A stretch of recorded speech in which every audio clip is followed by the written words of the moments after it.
इस खबर के प्रायोजक हैं Lohianagar mount Carmel High School, Gyansthali High School और एलएमसी कम्युनिकेशन। नमस्कार, मैं हूं अमित और आप देख रहे हैं आंखें न्यूज 24। आइए नजर डालते हैं आज के महत्वपूर्ण खबरों पर। मोदी सरकार के 9 साल पूरे होने पर भाजपा मना रही है जश्न, तो वहीं जदयू ने विरोध में किया हवन पूजा। चुनावी रणनीतिकार प्रशांत किशोर ने राजद पर कसा तंज, कहा राजद के लोग बिहार में एक एमपी जिता नहीं पाए और सपना पीएम बनाने का देख रहे हैं। पटना जंक्शन को बम से उड़ाने की धमकी के बाद मची अफरा तफरी, धमकी देने वाला सर्च से गिरफ्तार, सर्च अभियान तेज। भाजपा पर मंत्री इस्राइल मंसूरी ने साधा निशाना, कहा बीजेपी को 9 साल बेमिसाल दिख रही है जबकि प्रदेश में बेरोजगारी की फोर्स खड़ी है। और गंगा दशहरा आज, गंगा दशहरा के मौके पर गंगा घाटों पर उमड़ी भक्तों की भीड़। अब खबरें विस्तार से। केंद्र की मोदी सरकार के 9 साल पूरा होने पर बीजेपी पूरे देश में कार्यक्रम के माध्यम से 9 साल बेमिसाल के रूप में मना रही है, तो वहीं दूसरी विपक्षी दल केंद्र सरकार के 9 साल के कार्यकाल को फेल बता रही है। पटना में जदयू ने केंद्र सरकार की वादा खिलाफी के विरोध में हवन किया। जदयू के मुख्य प्रवक्ता नीरज कुमार ने अपने समर्थकों के साथ अपने सरकारी आवास पर हवन किया, साथ ही केंद्र सरकार पर जमकर निशाना साधा। बिल्कुल, इन फर्जी सनातनियों के चक्रव्यूह में हम फंसे, इससे इनकार हम नहीं करते। हमारे साथ विश्वासघात हुआ, इससे भी हम इनकार नहीं करते हैं, लेकिन जो ठगाता है वही इलाज भी करता है। तो इन फर्जी सनातनियों ने हिंदू धर्म की परंपरा का अपमान कर दिया। भारतीय जनता पार्टी के 9 वर्ष के उपलक्ष्य होने पर भाजपा प्रदेश कार्यालय पटना में कार्यक्रम हुआ, जिसमें मीट मछली मुर्गा खिलाया गया।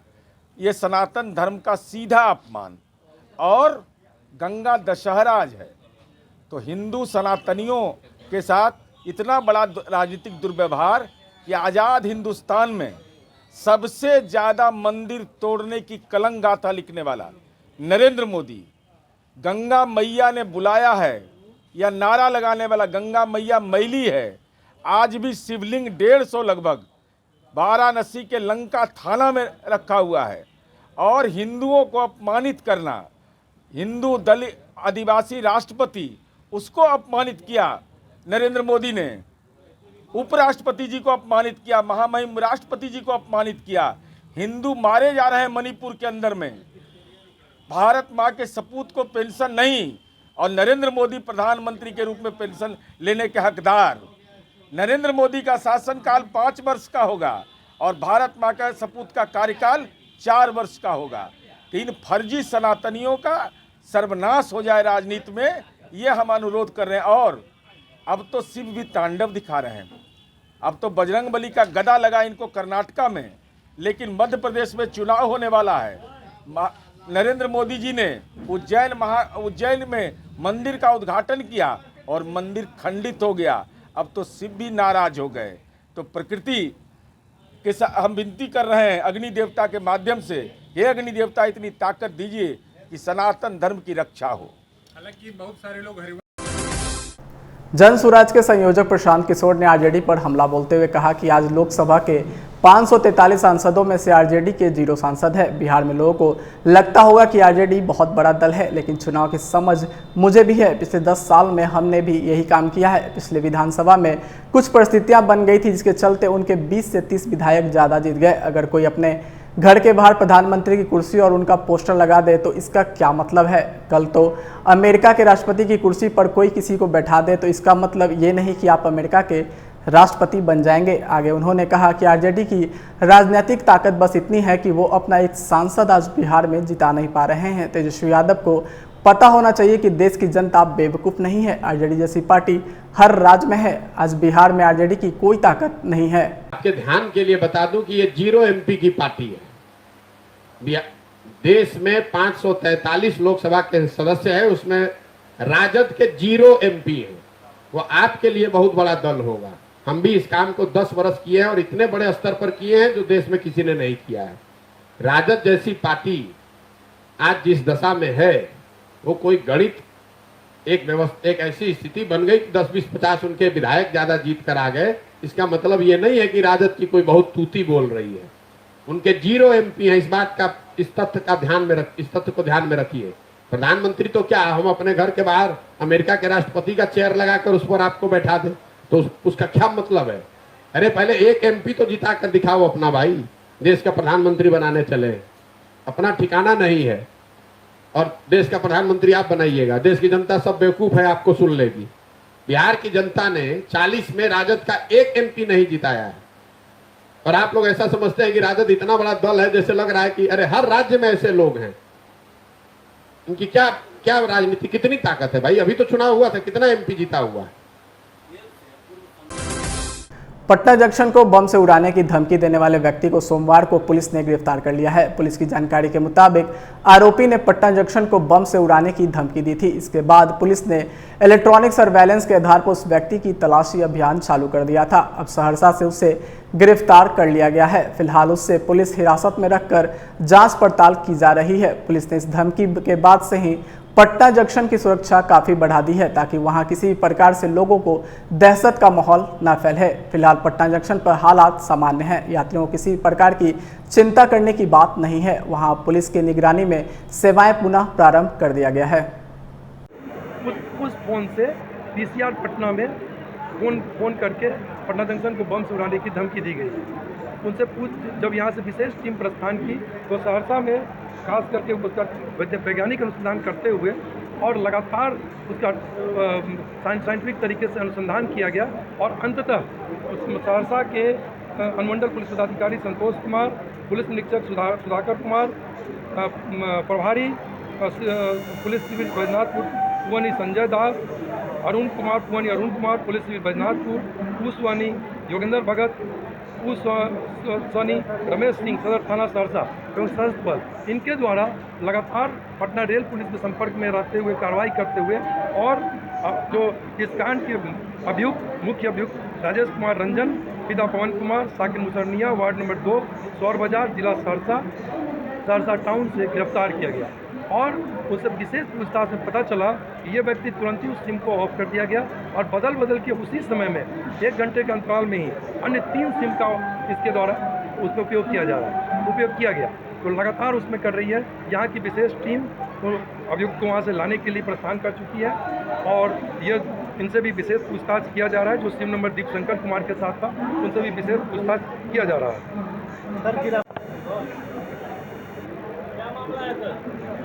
कल रात्रि में पुलिस कंट्रोल रूम पटना के द्वारा 22:51 पे एक सूचना दी गई हमारे SRP कंट्रोल को पटना जंक्शन पर स्थित है कि पटना जंक्शन को बम से उड़ाने की धमकी दी गई है। एक फ़ोन मोबाइल नंबर 8210873730 के द्वारा धमकी दी गई है कि पटना जंक्शन को बम से उड़ा दिया जाएगा। इस आलोक में त्वरित कार्रवाई करते हुए रेल पुलिस पटना द्वारा एक विशेष टीम का गठन किया गया जिसमें कि श्रीमती भावना वर्मा रेल पुलिस उपाधीक्षक के नेतृत्व में किया गया। उस टीम में श्री सुशांत कुमार चंचल रेल पुलिस उपाधीक्षक मुख्यालय, श्री गोपाल मंडल पुलिस निरीक्षक सह थानाध्यक्ष पटना जंक्शन, सोनी संजय कुमार रेल थाना पटना जंक्शन और तकनीकी टीम के रोहित कुमार सिंह और उनके टीम के सदस्य, इनके द्वारा कार्रवाई की गई। लगातार इनके द्वारा कार्रवाई की जा रही थी और उस अज्ञात के विरुद्ध पटना जंक्शन में कांड दर्ज करके अनुसंधान शुरू किया गया। अनुसंधान के क्रम में वैज्ञानिक तरीके से जब अनुसंधान किया गया तो पता चला 8210873730 मोबाइल इसका किसी अज्ञात जिसके द्वारा किया जा रहा है वो सहरसा उसका लोकेशन पाया गया और वो सिम धारक का नाम दीपशंकर कुमार, पिता रामनाथ पासवान, साकिन फरपुर, थाना तुर्की, जिला मुजफ्फरपुर पाया गया। जब इनसे संपर्क किया गया और इनको पूछताछ किया गया संपर्क करके तो इनके द्वारा बताया गया कि वे पूजा कुमारी नाम के लड़की से योयो ऐप के जरिए संपर्क में आए और उन्होंने इस सिम को पूजा कुमारी को उपयोग करने के लिए दिया था। कालांतर में पूजा कुमारी की शादी राजेश कुमार रंजन, पिता पवन कुमार, साकिन मुसरनिया, वार्ड नंबर 2, थाना सौर बाजार, जिला सहरसा के साथ हुई और वहाँ पर उनके पति को पता चला कि उनकी पत्नी का अवैध संबंध किसी के साथ चल रहा है और एक अन्य व्यक्ति प्रेमी चंद्र किशोर जी जलालगढ़ बेगमपुर पूर्णिया का रहने वाला है उसके साथ चल रहा था। इसमें आवेश में आकर उनके पति राजेश कुमार रंजन द्वारा डांट फटकार करते हुए और उनका सिम, उनकी पत्नी के नाम पर जो सिम था, जो सिम था ये दीप शंकर। समाचारों में वक्त हो चुका है एक छोटे से अंतराल का। I am Shalini Singh, principal of Ludhianagar Mount Carmel School. Here in our school, we give best education and good environment to our students, where they can learn well. We provide here well-equipped lab, well-equipped, well-stocked library. We have here well-trained teacher also. We have a sports playground for cricket, volleyball, football, and also provision for indoor activities. So we have here security system, information and communication technology. So we have all facilities here in our school where students feel comfortable and secure.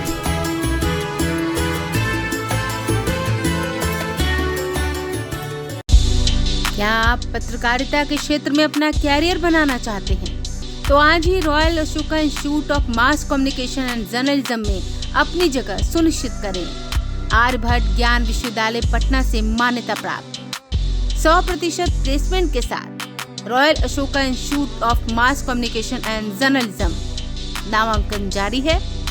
हमारा पता है DS/16 Gayatri मंदिर के समीप कंकड़ बाग पटना 8,20,000। आप हमें संपर्क भी कर सकते हैं। हमारा मोबाइल नंबर है 9955456126। ब्रेक के बाद आपका फिर से स्वागत है।